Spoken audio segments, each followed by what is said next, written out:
সাংবাদিক বন্ধুসকল, আমি এই সংবাদমেলৰ জৰিয়তে আপোনালোকক ক'ব বিচাৰিছোঁ আৰু আজি আমাৰ সংবাদমেলত আমি ইতিমধ্যে সদৌ অসম ট্ৰাইবেল সংঘ আৰু বড়ো ছাত্ৰ সন্থা, কাৰ্বি ছাত্ৰ সন্থা আৰু আমাৰ ভূমি সুৰক্ষা সমিতি আদিকে কৰি আমি কেইবাজনো ইয়াত নেতৃস্থানীয় ব্যক্তিসকল আমি উপস্থিত আছোঁ।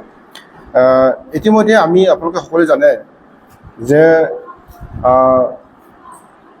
মানে কচুতলিৰ যি উচ্ছেদ ঘটনা চলিছে, এই উচ্ছেদ ঘটনাটো লৈ পেলাই বা উচ্ছেদ কাৰ্যক লৈ পেলাই এতিয়া বহু ধৰণৰ কথা আমাক ক'ব বিচাৰিছে।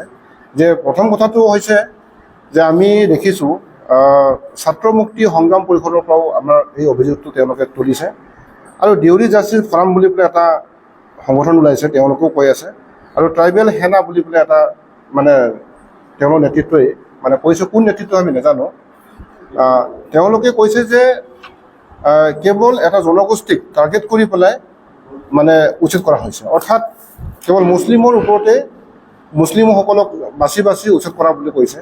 এই কথাটো আমি পোনচাতে নাকচ কৰিছোঁ, কাৰণ আমি মুছলিমৰ বিৰুদ্ধে নহয়, আমাৰ সংগ্ৰাম চলিছে, আমাৰ উচ্ছেদ চলিছে। ই মানে অসম ভূমি আৰু ৰাজহ আইনৰ দশমধ্যায়ৰ ভিত্তিত এইটো আমাৰ যিহেতু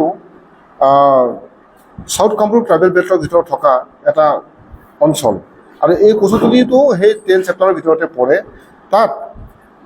তাত যিহেতু মানে 10 চেপ্টাৰৰ ভিতৰত থকা মানুহবিলাক 10 চেপ্টাৰৰ ভিতৰত যিখিনি মানে তেওঁলোক লিগেল হয়, তেওঁলোকো উচ্ছেদ নহয়, কাৰণ যিসকলে মানে নন বোনাফাইড হয়, 10 চেপ্টাৰৰ ভিতৰত থকা যিসকল নন বোনাফাইড সেইসকলৰ মানুহে উচ্ছেদ কৰিবই। আৰু সেইকাৰণে তাত মুছলিমৰ যিহেতু তাত জেনেৰেল হিচাপে তেওঁলোকে তাত বসতি স্থাপন কৰিছে আৰু সেই হিচাপে তেওঁলোকক নন বোনাফাইড হয়। তো নন বোনাফাইড মানুহখিনিক উচ্ছেদ কৰাটো চৰকাৰৰ দায়িত্ব। আমি দাবী তুলিছোঁ যে উচ্ছেদ কৰিব লাগে, যিমানেই মানে ইয়াত মানে বৈধ অবৈধ আছে সকলোকে চাই মেলি পেলাই 10 চেপ্টাৰ নপৰাবিলাকক উচ্ছেদ কৰিব লাগে। চ' তেওঁলোকে যি ধৰণে আগ্ৰাহী মনোভাৱ লৈ পেলাই ইয়াত দলে বলে আহি ইয়াত মানে খালী মাটি দেখি পেলাই তেওঁলোকে ঘৰ বনাইছে, স্থায়ীভাৱে থাকিব বিচাৰিছে। তো এই কথাটো সকলোৱে আমাৰ মানে চকুৰ কপালত উঠিছে যে আমি ইয়াক উচ্ছেদ কৰিবলৈ দাবী জনোৱাটো আমাৰ ভুল হৈছে নেকি? এই উচ্ছেদ কাৰ্য চৰকাৰে আমাক সহায় কৰিছে, এইটো ভুল হৈছে নেকি? যে আমি কৈছোঁ যে কেৱল মুছলিম নহয়, তাত থকা মানে যিমানবোৰ অবৈধ মানুহ তেওঁলোককো উচ্ছেদ কৰিব লাগে। ইয়াতো মুছলিম মানুহতো আছে আমাৰ লগতে, আমাৰ সংগ্ৰামৰ লগত তেওঁলোক আছে, বহুত মানুহ আছে আমাৰ লগত সহায় কৰি আছে, যিসকল বোনাফাইড। ইয়াত এই মানে 10 চেপ্টাৰৰ 1খনৰ মতে যিসকল বোনাফাইড, ইয়াত কোনো মুছলিম হিন্দু বুলি কথা নাই, যিসকল বেল বনোৱাৰ আগত যিসকল মানুহ আছে সকলো তেওঁলোক বোনাফাইড হয়।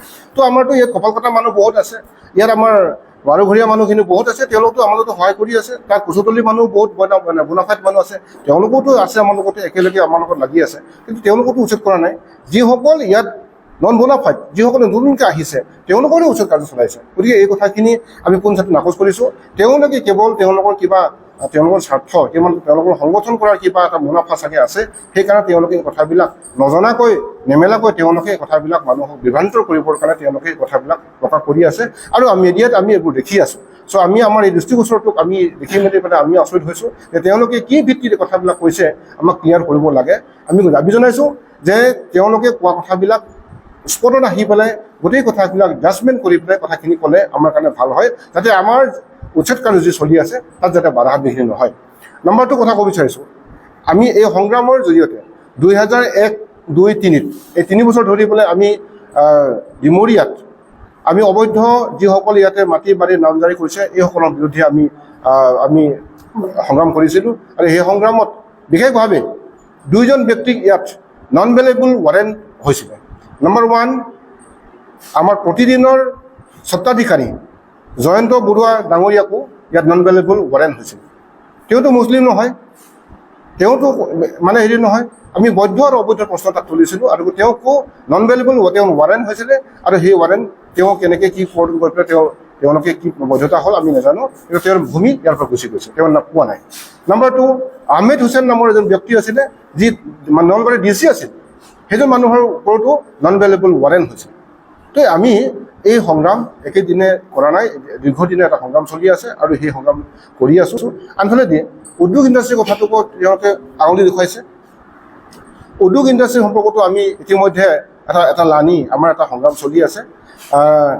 আমি সৰুতাৰি থকা SEC ছুপাৰ ব্লক যি বনোৱা ইণ্ডাষ্ট্ৰী, সেইটো উচ্ছেদ কৰিবৰ কাৰণে ইতিমধ্যে এটা হাই লেভেল কমিটি বনায়, য'ত আমাৰ এছেম্বলিৰ কমিটি SC ST এছেম্বলিৰ কমিটি তেওঁলোকে আহি পেলাই মানে সহযোগিন কৰি পেলাই ইতিমধ্যে ৰিপৰ্ট বনাইছে। তেওঁলোকে এতিয়া কোৰ্টত তেওঁলোকে মানে দ্বাৰস্থ হৈছে, গতিকে কোৰ্টত 2 দিন ভিতৰতে সেইটো অৰ্ডাৰ ফাইনেল অৰ্ডাৰ ওলাব, তাতো এভেকশ্যন হ'ব। আনফালে দিয়ে চৰিয়া গ'ল্ড চিমেণ্টত তাৰ আধা অংশ তাত মানে উচ্ছেদ কৰা হৈছে আৰু আধা অংশ উচ্ছেদ আছে। এইটো তেওঁলোকে কোৰ্টত কিবা এটা পষ্ট দেখুৱাইছে, সেই কোৰ্টত তেওঁলোকে ফাইনেল হোৱাৰ লগে লগে এইটো অৰ্ডাৰ হৈ যাব, গতিকে তাতো উচ্ছেদ হোৱাটো নিশ্চিত হৈ আছে। গতিকে ইণ্ডাষ্ট্ৰীৰ বিৰুদ্ধেও আমি যুঁজি আছোঁ, এইবিলাকৰ বিৰুদ্ধে যুঁজি আছোঁ। অৰ্থাৎ আমি ডিমূৰীয়া যিখিনি কাম কৰি আছোঁ, আমি যিমান দল সংগঠন সকলো লগ লাগি পেলাই কৰি আছোঁ, এইটো বৈধ আৰু অবৈধতাৰ প্ৰশ্নতহে আমি যুঁজ দি আছোঁ। ইয়াত কোনো গোষ্ঠীগত আমি কথা কোৱা নাই, নিৰ্দিষ্ট কোনো গোষ্ঠীৰ কথা পতা নাই বা কোনোবা ব্যক্তিগত কথা আমি পতা নাই। ইয়াত যদি কোনোবা অবৈধ হয় তেওঁ যাব লাগিব। আজি বঙালীসকলৰ কথা উত্থাপন কৰিছে, বঙালীবিলাকক কিয় উচ্ছেদ কৰা নাই? বঙালীসকলো আছে কৈছে। এতিয়া কথাটো হৈছে 10 চেপ্টাৰত এতিয়া আছে, 10 চেপ্টাৰৰ মতে বঙালী যিখিনি আছে সেইসকল SC বহুত আছে। তো SC যদি হয় অৰ্থাৎ শিডিউল কাষ্ট যদি হয় তেওঁলোকে 10 চেপ্টাৰৰ একত তেওঁলোক প্ৰটেক্টেড হয়, কিন্তু সব বঙালী নহয়। কোনোবা যদি বাংলাদেশৰ পৰা আহিছে তেওঁ হ'ব নোৱাৰে। যদি তেওঁ স্বদেশী হয়, যদি ওচৰত থকা মানুহ হয়, তেওঁলোক প্ৰটেক্টেড হয়। চ' তেওঁলোকৰ কথাটো চৰকাৰে এতিয়া প্ৰটেক্টেড হয় নে নহয় তেওঁলোকৰ কাৰণে এটা জাজমেণ্ট হ'ব, তেওঁলোকৰ কাৰণে চোৱা হ'ব। তাৰপিছত যদি তেওঁলোকে ইলিগেল হয় বা আনপ্ৰটেক্টেড হয় তেওঁলোকে গুচি যাব লাগিব তেওঁলোকে। কিন্তু সদ্যহতে এই মুহূৰ্তত যি ধৰণে মুছলিম সম্প্ৰদায়ৰ মানুহ অৰ্থাৎ মিয়াখিনি যিখিনি আগ্ৰাসন যিটো কৰিছে, দলে বলে আহি পেলাই কৰিছে, সেই বিষয়টোত আমি সকলোৱে আচৰিত হৈছোঁ। আৰু ইমিডিয়েট যদি তেওঁক ব্লক নিদিয়ে, বাধা নিদিয়ে, তেনেহ'লে তেওঁলোকে ইতিমধ্যে আমি গৈ পালোঁ যে তেওঁলোকে বিভিন্ন অঞ্চলৰ পৰা আহিছে, অসমৰ বিভিন্ন প্ৰান্তৰ পৰা তেওঁলোকে সকলোৱে মানে তেওঁলোকৰ মাজত এটা তেওঁলোকৰ মিডিল পাৰ্চনবিলাকে তেওঁলোকে কৈ দিছে যে ইয়াত মাটি আছে, বহুত খালী মাটি আছে, আহি যোৱা থাকি যোৱা, চবেই ইয়াত অসুবিধা নাই। এই যে মাজত মধ্যভোগীবিলাক যেন এনেকৈ মানুহবিলাক বহাইছে, এই কথাটো এতিয়া প্ৰমাণ হৈছে। আৰু যেতিয়া এই কথাবিলাক ওলালে যে কোনে আনিলে কোনে চালে, যেতিয়া প্ৰশাসনেও বিচাৰিছে, এই মানুহবিলাক বহুতখিনি এতিয়া পলাই আছে। বহুত মানুহ এতিয়া যিবিলাকসকলে মিডিল মেন কৰি পেলাই তেওঁলোকৰ পইচা লৈছে, কিবা কৰিছে, তেওঁলোকে গুচি গৈছে। আমি ভাবোঁ যে যিসকল ৰাইজ ইয়াত আহিছে, যিসকল নতুনকৈ মানুহবিলাক আহিছিল, তেওঁলোকৰ দুখ নাই। আমি কৈছোঁ দুখ নাই, তেওঁলোকক আনিছে মাটি আনি পেলাই। গতিকে এই মাটি অনাটো আমি বন্ধ কৰিবই লাগিব, আমি প্ৰটেক্ট কৰিবই লাগিব। সেয়া আমাৰ ডিউটি, সেয়া আমি ডিমৰীয়া অঞ্চলৰ বা ৰাইজৰ সকলো ডিউটি আমি কৰিছোঁ, যে আমি আমাৰ কাম কৰিছোঁ। গতিকে যিসকল ইয়াত আমি আহ্বান কৰিছোঁ, যিসকলে আমাৰ কথা সন্মান জনাই পেলাই ইতিমধ্যে কিছুমান গুচি গৈছে, আমি ধন্যবাদ জনাইছোঁ। আৰু বহুত শুনিছোঁ যে তেওঁলোকে ঘৰবিলাক ভাঙি গৈছে, কিন্তু মানুহবিলাক এতিয়ালৈকে যোৱা নাই। সেইবিলাককো ডিটেক্ট কৰিবৰ কাৰণে আমি চৰকাৰক দাবী জনাইছোঁ। চৰকাৰে নিজৰ কামখিনি কৰিছে আৰু অতি সোনকালে এইবিলাক কৰা নিশ্চয় হ'ব, চৰকাৰে কৰিব। গতিকে আমি চৰকাৰক ধন্যবাদ জনাবই লাগিব এই কাৰণে যে এই মুহূৰ্তত আমাক প্ৰটেক্ট কৰিবৰ কাৰণে, আমাৰ মাটিখিনি ঘূৰাই দিবৰ কাৰণে চৰকাৰে এটা মেজাৰ এটা লৈছে। গতিকে সেইটো এতিয়াও আমি ধন্যবাদ নজনাকৈ থাকিব নোৱাৰোঁ, ধন্যবাদ সেইকাৰণে। গতিকে যিসকলে আমাৰ এই কথাবিলাকত বা আমাৰ এই কামত যিসকলে বা চৰকাৰৰ এই কামত বাধা বিঘিনি দিবৰ কাৰণে অন্যান্য ফালে তেওঁলোকে কথাখিনি গতি কৰাবৰ কাৰণে যিসকলে কাম কাজ কৰি আছে বা মিডিয়াত প্ৰচাৰ কৰি আছে বা ইলিগেল কথাবিলাক কৈ আছে, যিমানে যুক্তি কথা নকওঁ, সেই কথাখিনি ইতিমধ্যে চালিজাৰি চোৱা হৈছে, চৰকাৰেও চালিজাৰি চাইছে যে নটিচ দিব লাগে, কিবা দিব লাগে, কথাবিলাক কৈছে। তেওঁ চৰকাৰৰ নিয়ম মতে কৈছে যে মানে হাইকোৰ্টৰ ষ্টেণ্ডিং অৰ্ডাৰ আছে, মানে প্ৰদীপ বৰা নামৰ এজন ব্যক্তি তেওঁ যিহেতু এপিল কৰিছিলে, তেওঁৰ ৰায়দানত কৈ থোৱা হৈছে যে ইতিমধ্যে বেল ব্লকত থকা যিবিলাক অবৈধ মানুহ তেওঁলোকক মানে উচ্ছেদ কৰাৰ মানে ৰায় এখন মানে আছে, অৰ্ডাৰ এখন আছে। সেই অৰ্ডাৰৰ ভিতৰত চৰকাৰে কৰিছে, গতিকে আমাৰ ক'ব লগা নাই। চৰকাৰে যি নিয়মৰ মাজত কৰিছে সেইটোক আমি ধন্যবাদ জনাইছোঁ। গতিকে আপোনালোকৰ মিডিয়াৰ জৰিয়তে আমি যিসকলে আমাৰ এই কথাবিলাক উপস্থাপন কৰিছে, কিছুমান নজনাকৈ কৰিছে, জানি শুনি কিছুমানে আমাৰ বিষয়টো ডাইভাৰ্ট কৰিবৰ কাৰণে, এটা উচ্ছেদৰ কাৰ্যটো বন্ধ কৰিবৰ কাৰণে যিসকলে এই ষড়যন্ত্ৰত নামিছে তেওঁলোকক আমি সাৱধান কৰিছোঁ। আপোনালোকে যেন এই কথাবিলাক খেলি মেলি কথাবিলাক নকয়, ৰাইজে যাতে বিভ্ৰান্ত নকৰে, তাৰ কাৰণে আহ্বান জনাই আমি আমাৰ সংবাদমেল পাতিছোঁ। মোৰ লগে যিসকলে আমাৰ উচ্ছেদ কাৰ্যক মানে বিৰোধিতা কৰি পেলাই বা উচ্ছেদ কাৰ্যৰ মানে কি কয় অপ'জ কৰিব যিসকলে কথাবিলাক কৈছে আমাৰ মুভমেণ্টটোৰ লগত, তো আমি কওঁ যে ইয়াৰে ভিতৰত এটা কথা আহি আছে আমালৈ, মানে বহুতে এইটো কমপ্লেইন কৰিছে যে শৃংখল চলিহা নামৰ ব্যক্তিজনৰ কথাটোৰ ওপৰত বেছ কৰি পেলাই আমাৰ সংগ্ৰামটো বিপথে পৰিচালনা কৰিবনে। এছামে কৈছে যে শৃংখল চলিহাৰ কথাটো আমাৰ সংগ্ৰামৰ লগত জড়িত আছেনে নাই বা আমাৰ কথাৰ লগত মানে সংশ্লিষ্ট মানে তেওঁলোক আছেনে নাই, এই কথাটো ক'ব বিচাৰিছে। আমি স্পষ্টভাৱে কওঁ যে শৃংখল চলিহা কথাখিনি তেওঁ নিজৰ কথা, এইটো তেওঁ কোনোবাই আমাৰ সংগ্ৰাম চলি থকা সময়ত বা আমাৰ যেতিয়া আমাৰ ৰাজপথত আমি যেতিয়া কথাখিনি পাতি আছিলোঁ, তেতিয়া তেওঁ যোৰহাট যাবৰ কাৰণে আহিছিল বুলি আমি জানিব পাৰিছোঁ। যোৰহাট যাব খোজোতে তেওঁ আহি ৰাস্তাত তেওঁ হঠাতে এই কথা তেওঁ মন্তব্য দিছে। সেই মন্তব্য তেওঁৰ নিজৰ মন্তব্য।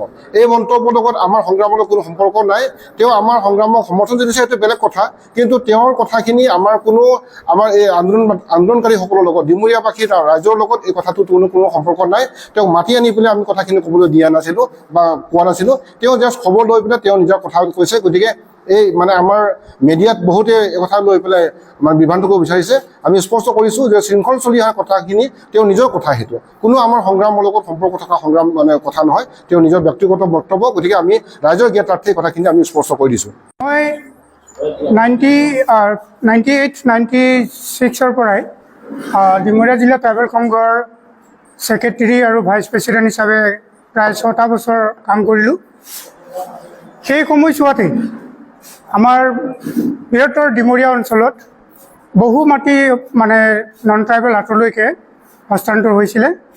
এই দাবী আমি চৰকাৰৰ ওচৰত কেইবাবাৰো মেম'ৰেণ্ডামৰ জৰিয়তে ডিমাণ্ড কৰি আছিলোঁ যদিও চৰকাৰী ব্যৱস্থা লৈ ইয়াক সমাধান কৰিব লাগে বুলি দাবী কৰি থকা স্বত্তেও যিহেতুকে কোনো লৰচৰ নহ'ল, তেতিয়া আমি কি কৰিলোঁ, ট্ৰাইবেল সংঘৰ আণ্ডাৰত থাকিয়ে বৃহত্তৰ ডিমৰীয়া ভূমি সুৰক্ষা কমিটিৰ নামত ৰেজিষ্টাৰভুক্ত হৈ আমি এই ইলিগেশ্যনবিলাক যিবিলাকৰ মানে হস্তান্তৰ হোৱা যিবোৰ মাটি, এই মাটিবিলাকৰ সম্পূৰ্ণ আমি চাৰ্কল অফিচত গৈ চোৱা চিতা কৰি যিবিলাক নোট আউট কৰি লৈ আমি দাবী জনালোঁ যে ৩,260 বিঘা মাটি আমি এইখিনি আমি মানে অবৈধ ভূমি কি কয় হস্তান্তৰ হোৱা আমি পাওঁ। আৰু সেইখিনি কথাক আমি ছেক্ৰেটাৰী ভৱনলৈকেও ইয়াক প্ৰেৰণ কৰি আমি মানে কমিশ্যনাৰ লেভেললৈকে আমি এইবোৰ সকলো অৱগত কৰিলোঁ। শেষত তেওঁলোকৰ ব্যৱস্থা অনুযায়ী মাত্ৰ 60 বিঘা মাটি মানে পট্টাদাৰসকলক ঘূৰাই দিয়া ব্যৱস্থা কৰিলে। আৰু বাকীখিনি মাটি কিন্তু আজি কুবতি মানে ইয়াত কোনো আমি ব্যৱস্থা লোৱা দেখা নাপালোঁ। কাজেই আজি আহি যিহেতুকে কচুতলিৰ নিচিনা জেগাত ইমান অবৈধ প্ৰব্ৰজনকাৰীৰ লগতে আমাৰ বেল্টৰ মাটিবোৰ তেওঁলোকে মানে বেদখল কৰি লৈ যিটো বসতি প্ৰদান কৰা আৰম্ভ কৰিলে, এই চৰ্তত আমাৰ সংঘ তথা জাতীয় সংগঠনসমূহে যি দাবী দুবা কৰি চৰকাৰৰ ওচৰত এই দৃষ্টিগোচৰ কৰি মেলি যিটো মানে ইভেকশ্যন প্ৰগ্ৰামটো মানে সহায় কৰিলে চৰকাৰে, সেই ক্ষেত্ৰত আমাৰ এই ভূমি সুৰক্ষা কমিটিৰ তৰফৰ পৰা বিপুল সঁহাৰি তথা আৰু তেওঁলোকৰ যিখিনি পদক্ষেপ গ্ৰহণ কৰিলে তাক লৈ আমি অশেষ ধন্যবাদ জ্ঞাপন কৰিছোঁ। আৰু যাতে এই আমাৰ যিবোৰ এতিয়া মানে নন ট্ৰাইবেল হাতলৈকে যিবোৰ বেল্টৰ মাটি 10 চেপ্টাৰ ৰুলছ মতে ভাইলেট হৈ গৈ আছে, সেই যিখিনি যাতে পূৰ্ণ পৰ্যায়ত কাৰ্যকৰী কৰি তুলিব পাৰে তাকে আহ্বান কৰি মই বৰ্তমান চৰকাৰক মানে ধন্যবাদ জনাইছোঁ।